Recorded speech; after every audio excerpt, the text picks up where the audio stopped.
சங்கீதங்களின் புஸ்தகம் 138 சங்கீதம் 8வது வசனத்தை நாம் வாசிக்க கேட்க போகிறோம். இன்றைக்கு அதிலிருந்து தொடர்ச்சியாக நாம் தியானிக்க போகிறோம்.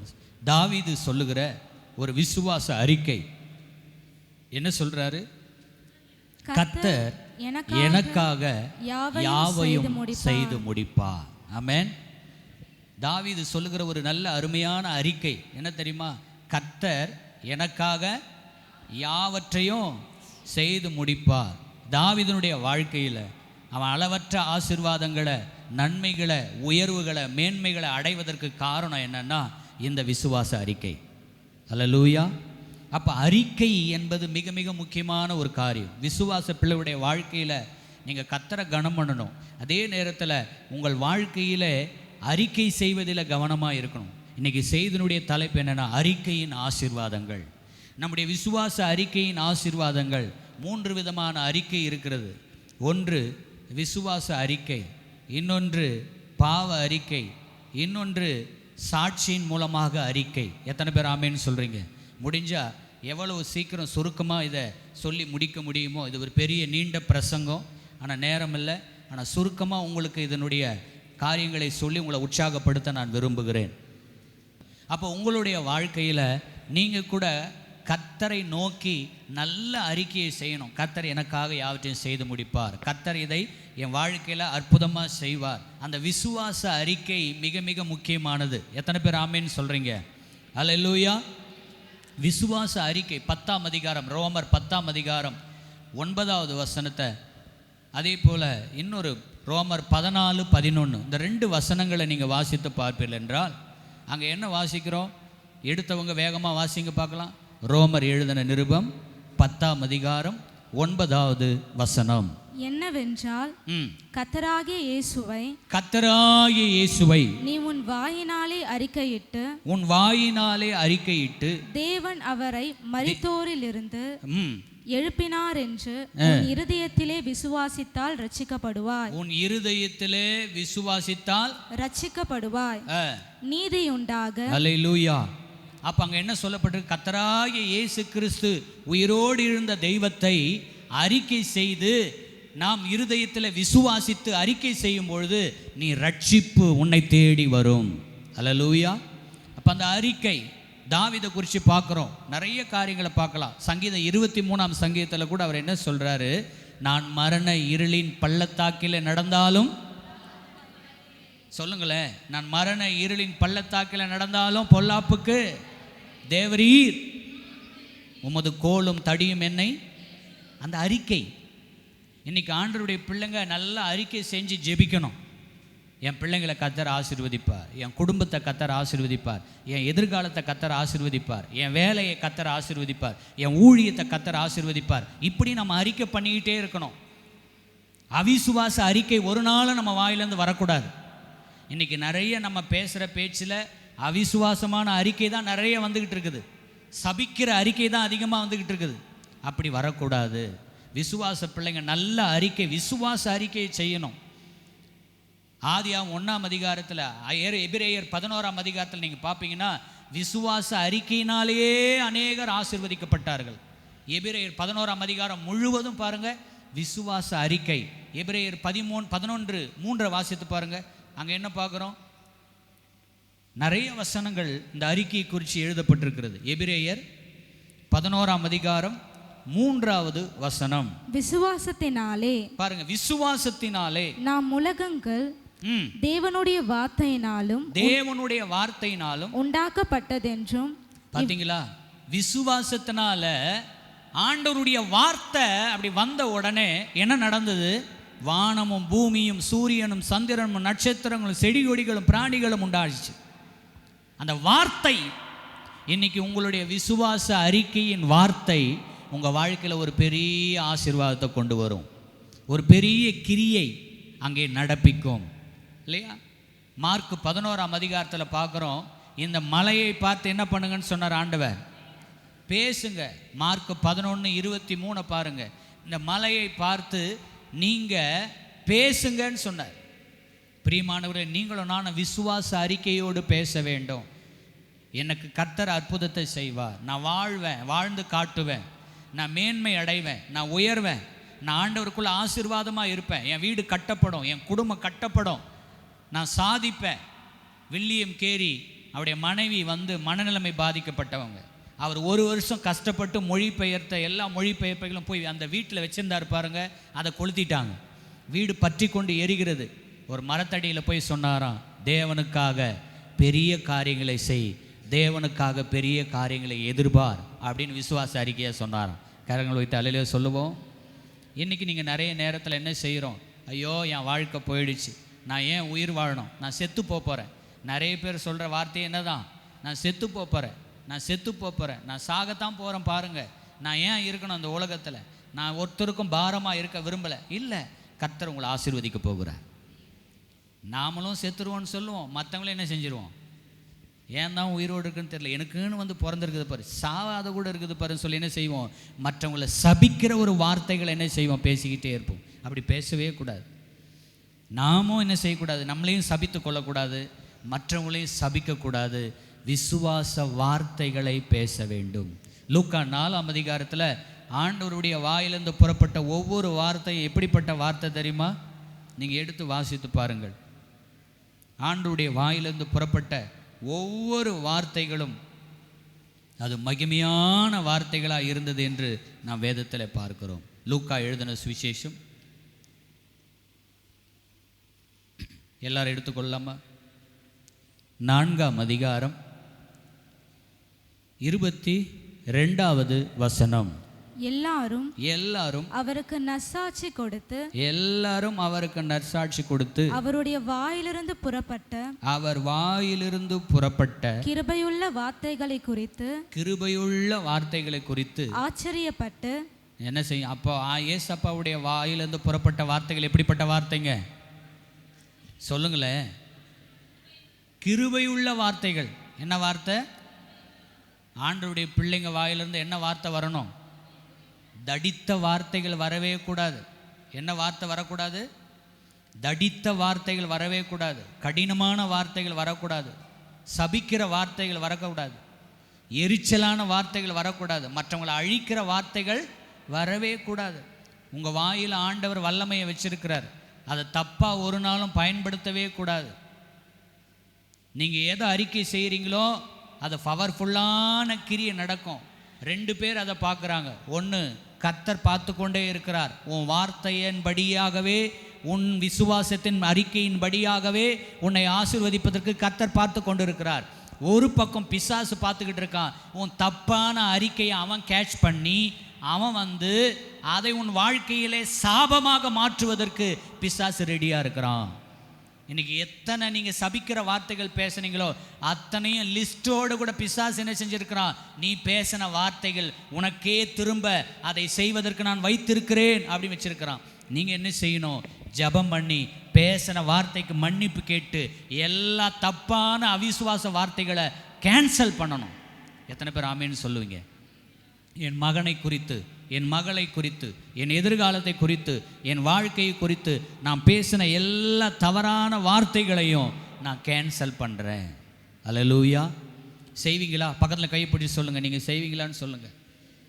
பேசின அவிசுவாசமான சாப வார்த்தைகளை எல்லாவற்றையும் இப்பொழுதே நான் கேன்சல் பண்ணுறேன். யாக்கோபு 3ஆம் அதிகாரம் 10வது வசனத்தை வாசிங்க. துதித்தலும். யாக்கோபு 3:10. துதித்தலும் சபித்தலும் ஒரே வாயிலிருந்து புறப்படுகிறது. துதித்தலும் சபித்தலும் ஒரே வாயிலிருந்து புறப்படுகிறது. என் சகோதரரே இப்படி இருக்கலாகாது. ஒரே ஊற்று கண்ணிலிருந்து தித்திப்பும் கசப்புமான தண்ணீர் சுரக்குமா? என் சகோதரரே அத்திமரம் ஒலிவ பழங்களையும் திராட்சை செடி அத்தி பழங்களையும் கொடுக்குமா? அப்படியே உவர்ப்புமான நீரூற்று தித்திப்பான ஜலத்தை கொடுக்க மாட்டாது. உங்களில் ஞானியும். நல்ல கவனிங்க. இங்க வாசிக்கிறோம், என்ன வாசிக்கிறோம்? உங்கள் நாவு ஆசீர்வதிப்பதே அன்றி ஒரு நாளும் பிறரை சபிக்கவே கூடாது. எத்தனை பேர் ஆமேன்னு சொல்கிறீங்க? எத்தனை பேர் சொந்த பந்தங்களை சபிச்சிருக்கிறோம்? எத்தனை பேர் உங்கள் பிள்ளைகளை சபிச்சிருக்கிறீங்க? எத்தனை பேர் உங்கள் உறவுகளை சபிச்சிருக்கிறீங்க? நல்லா கவனிங்க. இதை பிசாசு தான் கேட்ச் பண்ணிகிட்டு இருக்கான். ஆனால் ஆண்டவர் துக்கப்பட்டு கொண்டு இருக்கிறா. ஒரு நாளும் உன் கணவரையோ உன் பிள்ளைகளையோ உன் மனைவியோ உன் வாயால் சபிக்கவே கூடாது. ஆசீர்வதியுங்கள். எத்தனை பேர் ஆமேன்னு சொல்கிறீங்க? ஆசீர்வதிங்க. உங்கள் கணவர் ஆசீர்வதிங்க. ஆண்டவரே, என் கணவரை நான் ஆசீர்வதிக்கிறேன். எத்தனை பேர் சொல்ல போகிறீங்க? சொல்லுங்கள், கரங்களை உயர்த்தி. என் கணவரை ஆசீர்வதிக்கிறேன் ஆண்டவரே. பிள்ளைகளுக்காக அப்படியே கையை உயர்த்துங்க பார்க்கலாம். பிள்ளைகள் இருக்கிறவங்க கரங்களை உயர்த்தி, ஆண்டவரே என் பிள்ளைகளை, சத்தமாக தான் சொல்லுங்களேன், என் காதை கேட்கலையே, என் பிள்ளைகளை மனதார ஆசீர்வதிக்கிற. இப்போ தான் வீட்டில் நல்லா திட்டிட்டு வந்தேன் பாஸ்டர். பரவாயில்ல, ஆசீர்வதிங்க. அந்த ஆசீர்வாதம் உங்கள் பிள்ளைங்க மேலே தங்கும். ஆமென். சகோதரர் கூட, அக்கா தங்கை அண்ணன் தம்பி இருக்கிறவங்க கையை உயர்த்துங்க பார்க்கலாம். ஆண்டவரே, என் கூட பிறந்த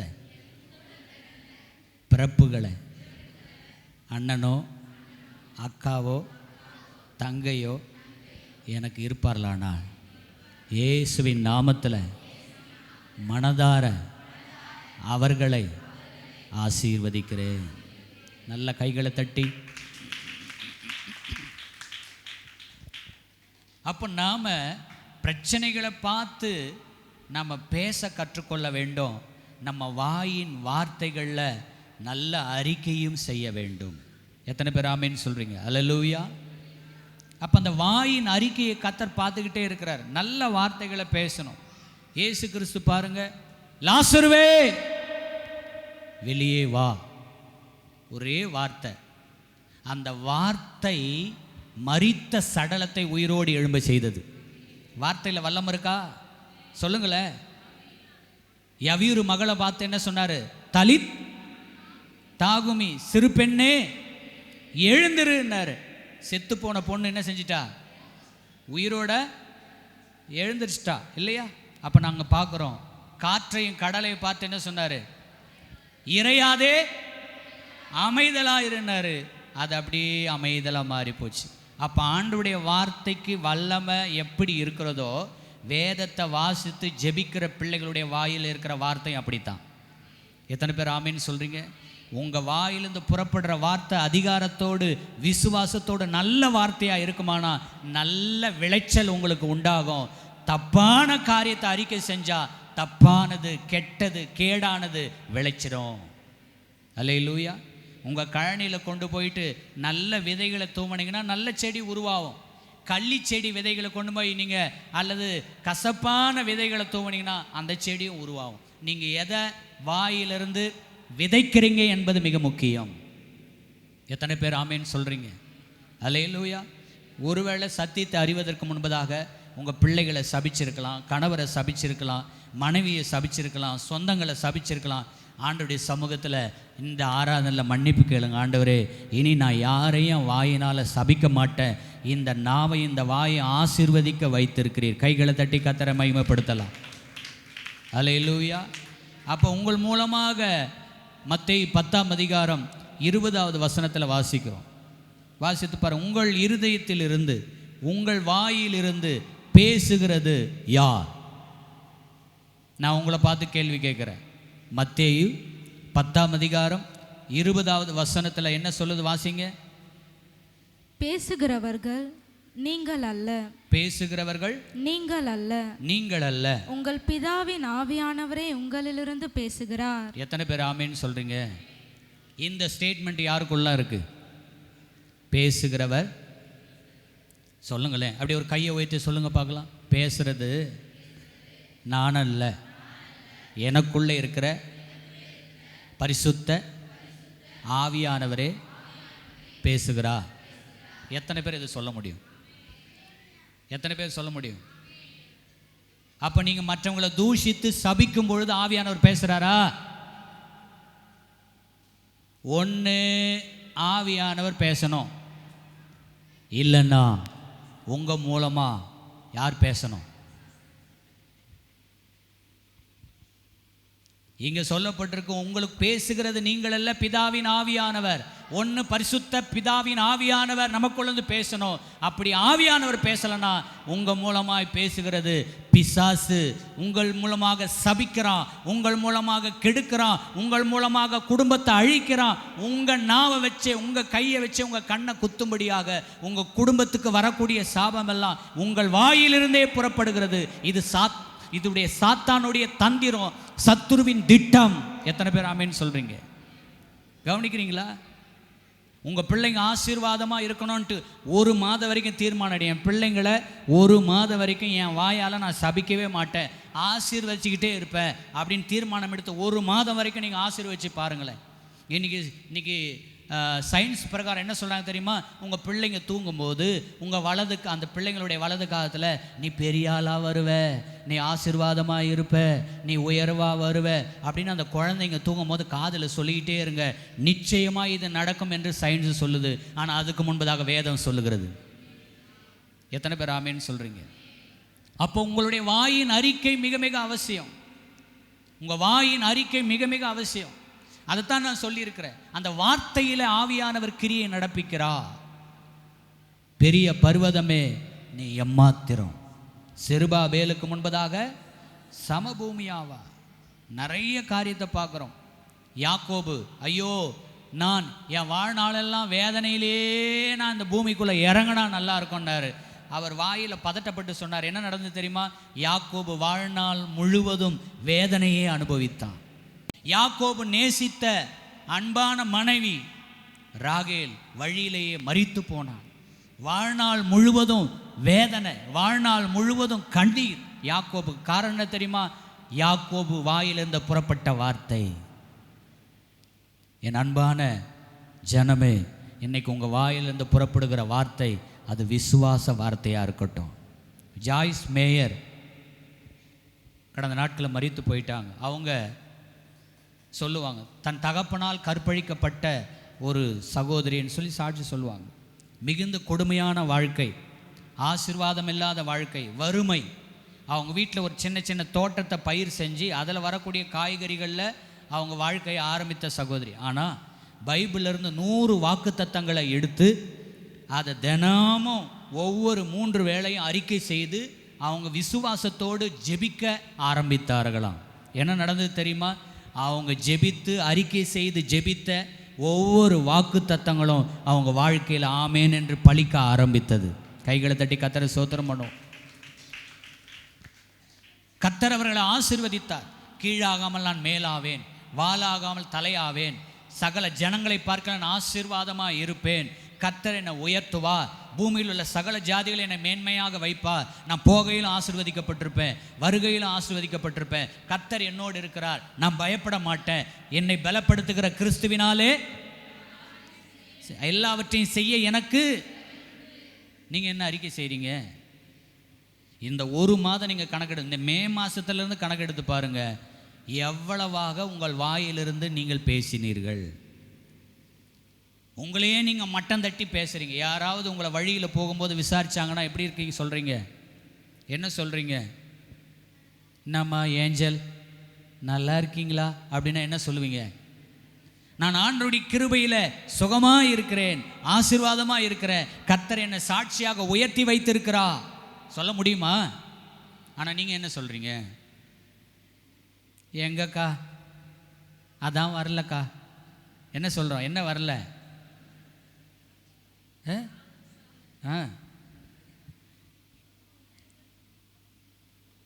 காடு வாங்குது, வீடு போங்குது இல்லையா? நம்ம பேசுகிற பேச்செல்லாம் அவிசுவாசமான வார்த்தை, பேசுகிற வார்த்தையெல்லாம் அருவருப்பான வார்த்தை. நீங்கள் யோசித்து பாருங்களேன். உங்கள் வாயிலிருந்து புறப்படும், உன் வாயை கத்தர் அபிஷேகம் பண்ணி வச்சிருக்கிறார். ஆனால் நம்ம அவிசுவாசமாக பேசி கொண்டு இருக்கிறோம். இன்றைக்கு நம்முடைய பேச்சை நம்ம மாற்றணும். அல்லேலூயா, அல்லேலூயா. தாவீது ஆசீர்வதிக்கப்பட்டது காரணம் என்ன தெரியுமா? சங்கீதம் 17:3 வாசித்து பாருங்கள். வேகமாக நான் கடந்து செல்கிறேன். சங்கீதங்களின் புஸ்தகம் 17ஆம் சங்கீதம் ஒரு 2 வசனத்தை 3 வசனத்தை நான் காட்டி உங்களை உற்சாகப்படுத்த தெரிஞ்ச வசனங்கள் தான், ஆனால் நீங்கள் கடைப்பிடிக்க வேண்டிய மிக முக்கியமான வசனங்கள். வாசிங்க பார்க்கலாம். சங்கீதம் 17:3. நீர் என் இருதயத்தை பரிசோதித்து, நீர் என் இருதயத்தை பரிசோதித்து, ராக்காலத்தில் அதை விசாரித்து, ராக்காலத்தில் அதை விசாரித்து, என்னை புடமிட்டு பார்த்து, என்னை புடமிட்டு பார்த்தும் ஒன்றும் காணாதிருக்கிறீர், ஒன்றும் காணாதிருக்கிறீர். என் வாய் மீறாதபடிக்கு தீர்மானம் பண்ணினேன். தாவீது ஆசீர்வதிக்கப்பட்டதற்கு நிறைய காரணம் இருக்குது. துதிக்கிறவர், பாடுகிறவர், ஜெபிக்கிறவர். ஆனால் மிக முக்கியமான பெரிய காரணம் என்ன சொல்லுங்க? பெரிய காரணம் என்ன சொல்லுங்க? என் வாய் மீறாதபடிக்கு தீர்மானம் பண்ணினேன். எத்தனை பேர் ஆமேன்னு சொல்றீங்க?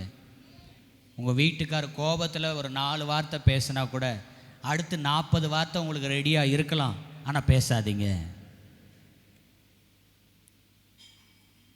உங்கள் பிள்ளைங்க 4 வார்த்தை ஏதோ அப்பா அம்மா கிட்ட மரியாதை குறைவாக பேசிட்டா கூட நீங்கள் உங்கள் பிள்ளைகளை ஒரு நாள் என்ன பண்ணாதீங்க? சபிக்காதீங்க. இன்னைக்கு ஒரு தீர்மானம் எடுங்க. ஆண்டவரே, என் நாவில் அபிஷேகத்தை வைத்திருக்கிறீர், நான் நல்ல அறிக்கையை செய்வேனே தவிர தப்பான அறிக்கையை செய்ய மாட்டேன். இல்லையா? அப்போ இங்கே நம்ம என்ன வாசிக்கிறோம்? என் வாய் மீறாதபடிக்கு தீர்மானம் பண்ணினேன். உங்கள் கைகளை உயர்த்துங்க. அப்படியே கையை உயர்த்தி ஒரு ஜெபம் பண்ணுங்க. இது மிக முக்கியமான நேரம். கைகளை உயர்த்தி ஜெபம் பண்ணுங்க. எங்கள் அன்புள்ள தகப்பனே, இயேசுவின் நாமத்தில் உம்மை நோக்கி பார்க்கிறேன்ப்பா. ஆண்டவரே, என் வாய் மீறாதபடிக்கு தாவீதை போல தீர்மானம் எடுக்கிறேன்.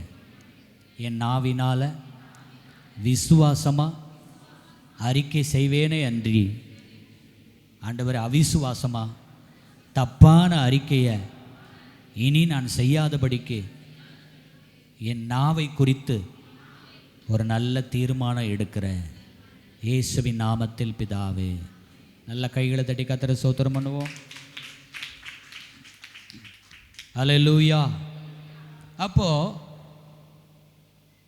தாவீது எடுத்த தீர்மானம் உங்கள் வாழ்க்கையில் வருமானம். நான் சொல்கிறேன், தாவீதை ஆசீர்வதித்த கர்த்தர் உங்களை ஆசீர்வதிப்பார். அப்படியே பிரசங்கிக்கு வாங்க. நீதிமொழிகள் பிரசங்கிக்கு வாங்க பார்க்கலாம். 5ஆம் அதிகாரம்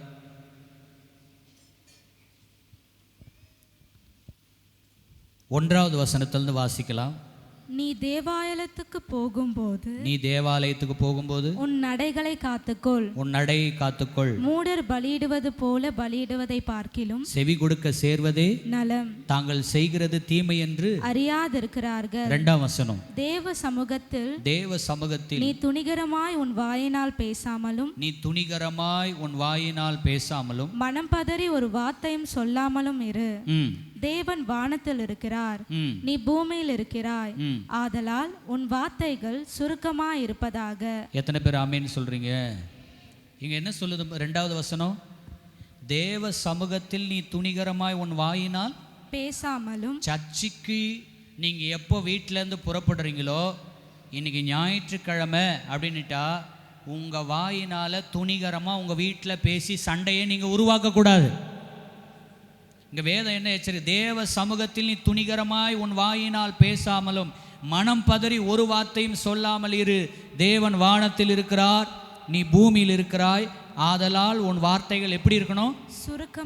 சுருக்கமா இருக்கணும்.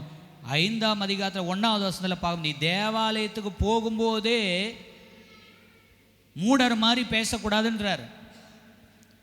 நிறைய பேருடைய வீட்டில் சர்ச்சுக்கு வீட்டிலேருந்து கிளம்பும் போது என்ன வந்துடுது? சண்டை ஸ்டார்ட் ஆகிடுது. வீட்டில் சண்டை போட்டு தான் சபைக்கே வரும். வீட்டில் எரிஞ்சு விழுந்துட்டு தான் சபைக்கே வரும். வீட்டில் கெட்ட வார்த்தை பேசிட்டு தான் சர்ச்சுக்கே வரும். பிசாசுகள் பயங்கரமான கொண்டாட்டம். ஆஹா, சர்ச்சுக்கு போறியா?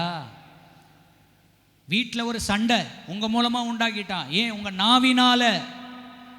இன்னைக்கு ஒரு தீர்மானம் எடுங்க. இல்லை ஆண்டவரே, இனி என் குடும்பம் அப்படி இருக்காது, என் பிள்ளைங்க அப்படி இருக்கக்கூடாது, என் கணவர் அப்படி இருக்கக்கூடாது, நான் அப்படி இருக்க மாட்டேன், என் நாவை காத்துக்கொள்கிறேன், சமாதானமாக நான் என் வீட்டில் ஜெபம் பண்ணிட்டு தீர்க்க தரிசனமான வார்த்தைக்காய் கடந்து வருவேன். கரங்களை தலையில் சொல்லுவோம். இதனுடைய விளைவு என்ன தெரியுமா? 6வது வசனம் வாசித்து பாருங்க. உன் மாம்சத்தை, பிரசங்கி 5ஆம் அதிகாரம் 6வது வசனம். உன் மாம்சத்தை பாவத்துக்குள்ளாக்க உன் வாய்க்கு இடம் கொடாதே. என்ன சொல்றாரு? உன் மாம்சத்தை பாவத்துக்குள்ளாக்க உன் வாய்க்கு இடம் கொடாதே. அது புத்தி பிசங்கினால் செய்தது என்று தூதனுக்கு முன் சொல்லாதே. தேவன் உன் வார்த்தைகளினாலே கோபம் கொண்டு உன் கைகளின் கிரிகளை அழிப்பானேன். பாத்தீங்களா? இந்த 6ஆம் வசனத்தை ஒரு முறைக்கு 2 முறை 3 முறை நல்லா வாசித்து பாருங்க. என்ன சொல்லுது இந்த வேத வசனம்? உன் மாம்சத்தை பாவத்துக்குள்ளாக்க உன் வாய்க்கு. அப்ப நிறைய நேரத்தில் நம்ம பாவியா மாறுறதுக்கு எதுதான் காரணம்? அடுத்தது பாருங்க, நான் தெரியாம செஞ்சிட்டேன்னு கூட சொல்லாத. நிறைய பேர் என்ன சொல்ற வார்த்தை காரியம் என்ன தெரியாம பேசிட்டேன்னு சொல்லுவாங்க. சொல்லுங்களேன், நான் தெரியாம பேசிட்டேன்னு. இன்னொன்று தெரியுமா? யாருக்கிட்டையாவது ஏதாவது தேவையில்லாமல் சொல்லிட்டு அதை அவங்க பார்த்தாங்களா பார்க்கலையா, கேட்டாங்களா கேட்கலையா தெரியல, அது இன்னொருத்தர்கிட்ட போய் பெருசாக சொல்லிட்டு என்ன சொல்லுவாங்க தெரியுமா? நான் சொன்னேன்னு சொல்லாதீங்க. அப்போ வேதம் என்ன சொல்ல தெரியுமா? புத்தி பிசகினால் செய்தது என்று தூதனுக்கு முன் சொல்லாதே. கீழே வாசிங்க. தேவன் உன் வார்த்தைகளினாலே கோபம் கொண்டு உன் கைகளின் கிரியையை அழிப்பானே. அப்படின்னு என்ன தெரியுமா? நீ சம்பாதிச்சது, நீ வேலை செஞ்சது, நீ கஷ்டப்பட்டது, நீ உழைச்சது, அநேக ஆசீர்வாதங்கள் வீணா போனதுக்கு காரணம் உன் வாயின் வார்த்தை. உன் வாயின் வார்த்தை. இன்னைக்கு மட்டும் உங்கள் நாவை காத்துக்கொண்டு விசுவாசமாக பேசி விசுவாசமாக அறிக்கை செஞ்சு விசுவாசமாக ஜெபம் பண்ணுவீங்கன்னா நீங்கள் கஷ்டப்பட்டு சம்பாதிச்ச அநேக ஆசீர்வாதங்கள் உங்கள் வீட்டில் அது தங்கி, அது பழுகி, அது பெருகி ஆலமரமாக ஆசீர்வாதமாக நிற்கும். எத்தனை பேர் ஆமேன்னு சொல்கிறீங்க? இன்னைக்கு ஒரு தீர்மானம் எடுங்க. ஆண்டவரே, இனி என் வாயினால் நான் ஒரு நாளும் அவிசுவாசமாக பேச மாட்டேன். கரங்களை தட்டி கர்த்தரை ஸ்தோத்திரம் பண்ணுவோம். நம்பர் 2, 2வது பார்க்குறோம், சாட்சியின் அறிக்கை. பாஸ்டர், இது எங்களுக்கு புரியல. ஒரு வசனத்தை வாசிங்க. மத்தேயு 10:32-33 வாசிங்க வேகமா. மத்தேயு 10ஆம் அதிகாரம் 32-33. மனுஷர் முன்பாக என்னை அறிக்கை பண்ணுகிறவன் எவனோ அவனை நானும் பரலோகத்தில் இருக்கிற என் பிதாவின் முன்பாக அறிக்கை பண்ணுவேன். மனுஷர் முன்பாக என்னை மறுதலிக்கிறவன் எவனோ அவனை நானும் பரலோகத்தில் இருக்கிற என் பிதாவின் முன்பாக மறுதலிப்பேன். இந்த வசனத்தினுடைய அர்த்தம் புரியுதா? அப்ப நீங்களும் நானும் சொந்தங்களுக்கு முன்பதாக, பந்தங்களுக்கு முன்பதாக, நம்ம குடும்பத்தில், நம்ம தெருவில், நம்ம வாயிலிருந்து புறப்படுகிற ஒவ்வொரு அறிக்கையின் மூலமாக ஆண்டவரை கனப்படுத்தணும். நிறைய பேர் இயேசுவை பற்றி என்ன செய்ய மாட்டாங்க, மற்றவங்களுக்கு சொல்ல மாட்டாங்க. உங்கள் தெருவில் சொல்ல மாட்டீங்க, கிறிஸ்தவனே தெரியாமல் இருக்கும். ஆண்டவருடைய அன்பை சொல்லாமல் என்ன செய்வீங்க? வெக்கப்பட்டுக்கிட்டு, கூச்சப்பட்டுக்கிட்டு. நிறைய பேர் பைபிள் எடுத்துகிட்டு வரதை கூட வெக்கப்படுற ஆட்கள்லாம் இருக்கிறாங்க. செல்ஃபோனில் பைபிள் யூஸ் பண்ணுற ஆட்கள்லாம் நிறைய பேர் இருக்கிறாங்க. வேதத்தை சுமந்துட்டு வர்றதுக்கு கூச்சம் இல்லையா? இயேசுன்னு சொன்னாவே வெக்கம். இயேசுனை நேசிக்கிறான்னு சொன்னாவே ஒரு மாதிரி கூச்சமாக நெருடலாக இருக்குது. அப்படியா? இல்லை. வேதம் சொல்லுகிறது, மனுஷருக்கு முன்பதாக இரட்சகராக இயேசுவை நீ அறிக்கை செய்யணும். எத்தனை பேர் ஆமீன்னு சொல்கிறீங்க? அல்லேலூயா. இயேசுவை அறிக்கை செய்ய வெக்கப்படக்கூடாது. கெட்ட வார்த்தை பேசுகிறதுக்கு, பொய் சொல்கிறதுக்கு, தகாத விதமான காரியத்தை பேசுகிறதுக்கு, இச்சையான காரியத்தை பேசுகிறதுக்கு, அருவருப்பான காரியத்தை பேசுறதுக்கு தான் நாம் வெக்கப்படணுமே தவிர பரிசுத்த தேவனை உயர்த்தி சொல்வதற்கு ஒரு நாளும் வெக்கப்படக்கூடாது. சமாரிய ஸ்திரீ ஆண்டவருடைய அன்பை அறிந்தால் அவள் கண்கள் திறக்கப்பட்டது. உடனே குடத்தை வச்சுக்கிட்டு ஊருக்குள்ளே போய் அநேகருக்கு இயேசுவை பற்றி சொன்னாள். அல்லேலூயா. 2 ராஜாக்கள் 5 நாகமான் வீட்டில் ஒரு சிறு பெண் இருந்தால், தன் இரட்சகரை அறிந்த, ஆண்டவருடைய அன்பை அறிந்த அவள் தன் நாகமான் குஷ்டரோகி சுகம் கிடைக்க வேண்டும் என்று சொல்லி எஜமாட்டியிடம் சுவிசேஷத்தை அறிவித்தாள். அவள் அறிவித்த அந்த ஆண்டவருடைய சுவிசேஷம் நாகமானை சுகமாக்கினது. எத்தனை பேர் ஆமீன் சொல்லுவீங்க? அல்லேலூயா. லூக்கா எழுதின சுவிசேஷம் 8ஆம் அதிகாரத்தில் ஒரு பிசாசு பிடித்த ஒரு மனிதன், சங்கிலிகளினால கட்டப்பட்ட மனிதன் சுகம் அடைஞ்ச உடனே ஆண்டவர் அவனை பார்த்து சொல்கிறார், உன் இனத்தாருக்கும் வீட்டாருக்கும் போய் நான் செய்த அற்புதத்தை போய் சொல்லுன்னு சொல்கிறாரு. நல்ல கவனி, என்ன நடக்குது தெரியுமா? அவன் குறைஞ்சபட்சம் தெக்கபோலி என்கிற இடங்களில் போய் பிரசங்கித்தான். அப்படின்னா குறைஞ்சது 10 பட்டணங்களில் ஆண்டவருடைய அன்பை சொல்லிட்டானான். கைகளவு தலையில் சொல்லுவோம்.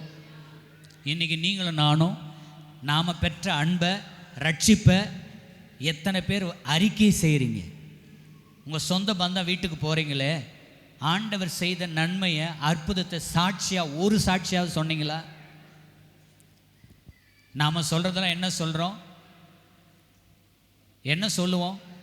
எங்கள் வீட்டில் டிவி வாங்கிட்டோம், எங்கள் வீட்டில் ஃப்ரிட்ஜு வாங்கிட்டோம், எங்கள் குடும்பத்தில் இப்படி இருக்கிறோம், நாங்கள் கறி சாப்பிட்டோம், மீன் சாப்பிட்டோம், இந்த டூருக்கு போனோம், அந்த டூருக்கு போனோம். இதைத்தானே பேசி பேசி ராம் முழுவதும் வீணாய் உங்கள் வார்த்தைகளினாலே கழிக்கிறீர்கள். ஏசாயா 38ஆம் அதிகாரத்தில் அற்புத சுகத்தை பெற்றுக்கொண்டார். எத்தனை வருஷம் ஆண்டவர் கூட்டி கொடுத்தார்? எசேக்கியா கண்ணீரோடு ஜெபித்த போது எத்தனை வருஷத்தை கூட்டி கொடுத்தார்? சொல்லுங்களேன். 15 வருஷத்தை கூட்டி கொடுத்தார். ஆனால் அதுவே ஏசாயா 39ஆம் அதிகாரத்தில் அவன் சுகமடைந்ததை அநேக ராஜாக்கள் பார்க்க வருகிறார்கள். என்ன நடந்தது தெரியுமா? அவன் வீட்டில் இருக்கிற பொக்கிஷ சாலையெல்லாம் காட்டுறான். பாருங்க, நகையை பாருங்க, பாத்திரங்களை பாருங்க, ட்ரெஸ்ஸை பாருங்க, ரதங்களை பாருங்க, இந்த வீட்டை பாருங்க, அலங்காரத்தை பாருங்கன்னு காட்டினான். ஆனால் அவங்க பார்க்க வந்ததெல்லாம் அவன் சுகமடைந்ததை, கர்த்தர் செய்த நன்மையை பார்க்க வந்தாங்க. அதை அவன் சொல்லவே இல்லை, சொல்லவே இல்லை. ஆண்டவருக்கு மிகுந்த வேதனை. அடே அடே, இந்த ஜனங்கள்லாம் எதுக்குடா உன் வீட்டுக்கு வராங்க? நீ எதை சொல்லணும், எதை கேட்கணும்னு வராங்க? நீ சுகமடைந்ததை, நீ ரட்சிப்படைந்ததை, நீ 15 வருஷம் நான் உனக்கு கூட்டி கொடுத்ததை, பெரிய கொடூரமான நோயிலிருந்து விடுவிக்கப்பட்டதை நீ அற்புதமான சாட்சியாக பகிர்ந்து கொள்ள நான் எதிர்பார்த்தேன். ஆனால் உன் வீட்டில் இருக்கிற பொக்கிஷ சாலையை பார்த்தார்களே தவிர என் மகிமையை அவர்கள் காணவில்லை. இன்றைக்கி உங்கள் வீட்டு வரவங்களுக்கு நீங்கள் என்னத்தை காட்டுறீங்க? பீரோவை திறந்து புடவையை காட்டுறீங்களா? உங்கள் வீட்டில் இருக்கிற பொக்கிஷ சாலையை காட்டுறீங்களா? இல்லை உங்கள் பெருமையை பேசிக்கிட்டு இருக்கிறீங்களா? ஆண்டவருடைய மகிமையை பேசுங்கள், சாட்சி சொல்லுங்கள், சபையில் நடக்கிறத சொல்லுங்கள், சபையில் நடக்கிற சுவிசேஷத்தை வீடியோவை மற்றவங்களுக்கு தெரியப்படுத்துங்க. உங்களுக்கு தினந்தோறும் ஒரு சின்ன சின்ன வீடியோ கிளிப் அனுப்புகிறோம், சின்ன சின்ன சுவிசேஷம் அதை அனுப்புகிறோம், மெசேஜ் அனுப்புகிறோம். நம்ம பிள்ளைங்க ரோஷினிலாம் நல்ல ஒரு 2 மணி நேரம் டைம் ஸ்பெண்ட் பண்ணி எடிட் பண்ணி எனக்கு அனுப்புகிறாங்க. அவ்வளோ பிரயாசப்பட்டு உங்களுக்கு அந்த வீடியோக்கெல்லாம் வருது. அதை அப்படியே சேவ் பண்ணி அநேகருக்கு அனுப்புங்க.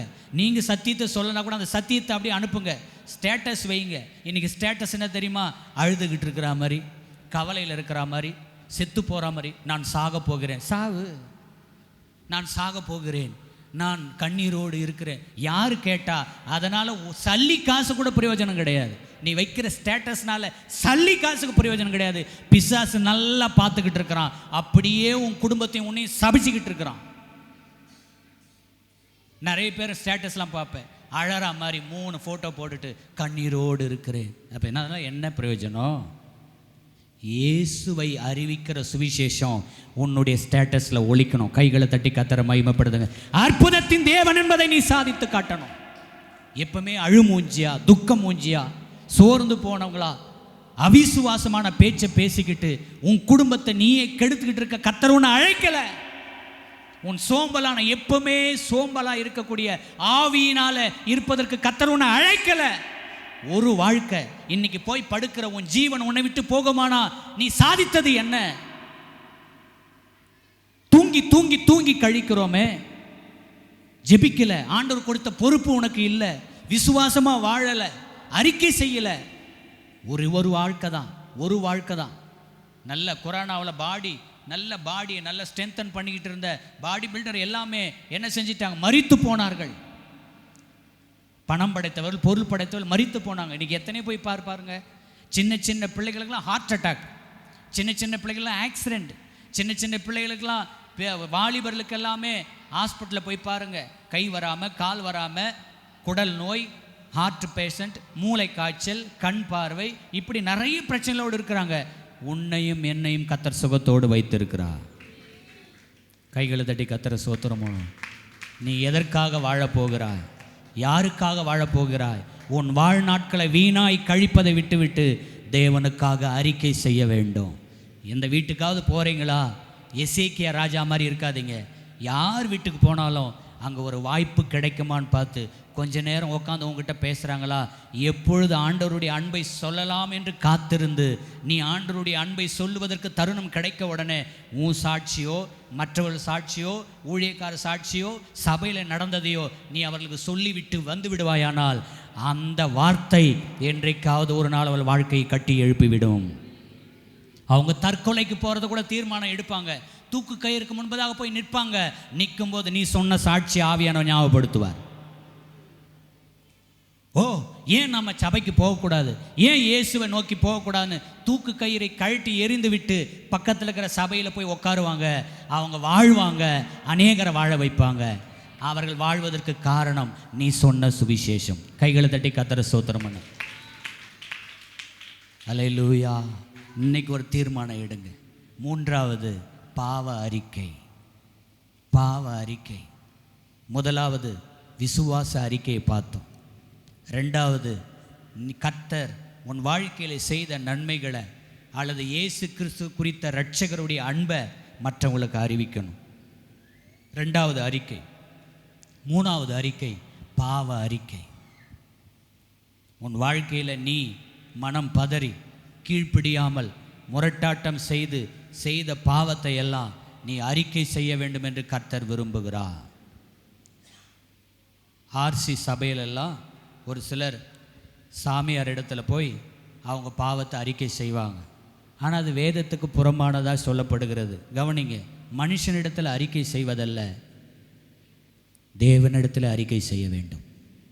நீ முழங்கால் படியிட்டு உன் பாவத்தை உணர்ந்து, ஆண்டவரே இந்த பாவத்தை அறிக்கை செய்வது மாத்திரமல்ல, இன்றோடு என் பாவத்தை நான் விட்டு ஒழிகிறேன், நான் உமக்காக ஒரு வாழ்க்கை வாழ்வேன் நீ எடுக்கிற தீர்மானம் ஆண்டவர் பரலோகத்திலிருந்து பார்க்கும்போது அந்த நிமிடமே உன் பாவத்தை முழுவதுமாய் கழுவி விடுவார். ஆனால் நீங்கள் பாவ அறிக்கை செய்து மறுபடியும் அந்த பாவத்தை செய்யும்போது, பாவ அறிக்கை செய்து மறுபடியும் அந்த பாவத்தை செய்யும்போது, பாவ அறிக்கை செய்து மறுபடியும் அந்த பாவத்தை செய்யும்போது பிசாசுக்கு நல்ல வேட்டை. ஓஹோ, உன் லிஸ்ட்டு, உன் வாழ்க்கை இதுதானா? அப்போது மாய்மாலமான ஒரு வாழ்க்கை வாழறியா?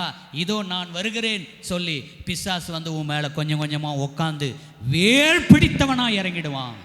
அதெல்லாம் நிறைய பேர் ஜெபம் பண்ணும்போது கூட பாருங்கள், நல்ல தோத்திரம் அமைதியாக இருப்பாங்க, அபிஷேகம் பெற்ற மாதிரி ஆக்ட் பண்ணுவாங்க. உள்ளுக்குள்ளே வேர் பாய்ந்திருக்கும் அந்த பிசாசு. ஏன்னா மாய்மாலம் கேஸ் இல்லை. ஆண்டவரே நான் தப்பு பண்ணிட்டேன், நான் மனம் திரும்புகிறேன்னு நீ கதறி அழுது உன் வாழ்க்கையை ஒப்பு கொடுத்து நீ ஜீவிக்கும் பொழுது பிசாசு உங்ககிட்ட நெருங்கவே முடியாது. கைகளை தட்டி கர்த்தரை ஸ்தோத்திரம் பண்ணும். பிசாசு உங்ககிட்ட நெருங்கவே முடியாது. வேதத்தில் அதை தான் பார்க்குறோம். முழு மனதோடு அறிக்கை செய்யணும். நீதிமொழிகள் 28:13 வாசிக்கிறோம். என்ன வாசிக்கிறோம்? தன் பாவங்களை மறைக்கிறவன் வாழ்வடைய மாட்டான், அவைகளை அறிக்கை செய்து விட்டு விடுகிறவனோ இரக்கம் பெறுவான். அல்லேலூயா. அறிக்கை செய்யணும். லூக்கா 18 2 பேர் ஜெபம் பண்ண போகிறாங்க.